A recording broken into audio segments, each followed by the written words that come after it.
one of the most iconic images of springtime in the UK is that of newborn lambs in the countryside, frolicking amongst the new warm air and the new growth all around them.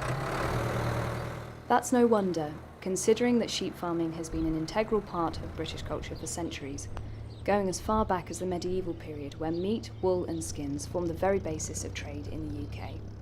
From the sturdy Highland breeds with their shaggy wiry wool to the longer haired varieties we're more used to seeing in the fields around Bristol, sheep have changed throughout the ages, just like us, to become an iconic part of the British countryside. So I'm here today to meet Ollie, a farmer at the Rectory Farm, which is in Yatton, just outside of Bristol.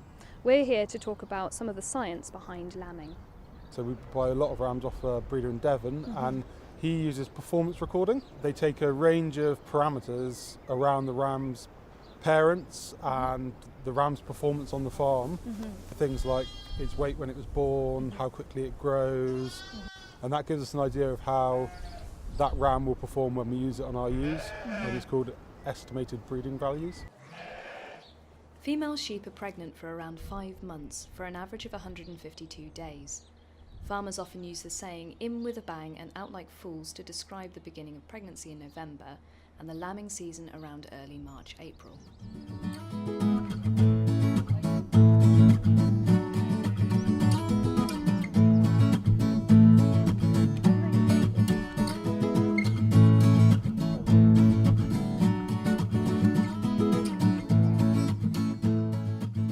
Another major piece of technology is the ultrasound scanner. To be able to accurately say how many lambs each ewe's going to have means that we can then, two things, we can save a lot of money on feed, so we're not feeding sheep that don't need it, and we can also make sure the ones with 2 or 3 lambs get fed more. Is the use of ultrasound scanners in lambing something new? I think it's more commonplace now than it ever has been. Yeah. I think it's been around probably for 30 or 40 years. Most farms would use it now.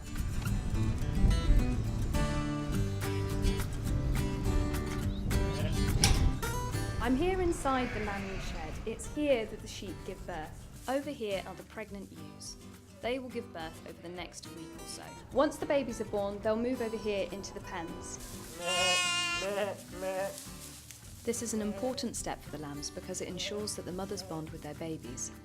They will stay in these pens for at least 24 hours before they go out into the fields.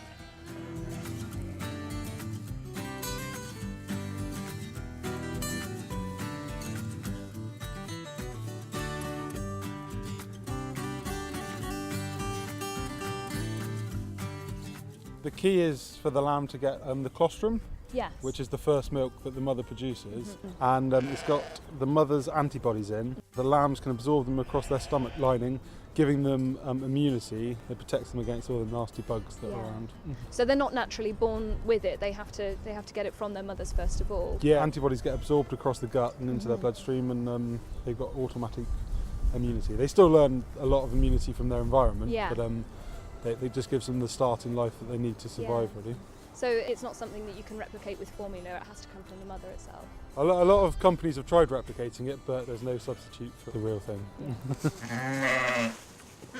Colostrum is much thicker and more yellow than normal breast milk. It's low in fat but high in carbohydrates, proteins and antibodies. Human mothers also produce colostrum in the early stages of breastfeeding, which protects babies just like with Ollie's lambs. So what is the importance of having a lamb close to the mother? They bond like a mother and baby would. If you land them outside in the field, they naturally do it because they take themselves away to a corner of a field and away from the rest. But because we land them indoors, just to put them in that individual pen just means they don't wander off, and they do bond. If we have orphans that don't go with other ewes, we make sure they get a dose of colostrum milked out of a ewe. That's how important it is. Yeah. With technologies such as ultrasound more readily available to farmers and ensuring to protect newborns with the vital colostrum in mother's milk, both lambs and babies would struggle without. Just as we have changed and adapted to the world around us, so too have the sheep that we have farmed. So from what we've heard today, there's a lot of science, technology and hard work that goes into lambing as well.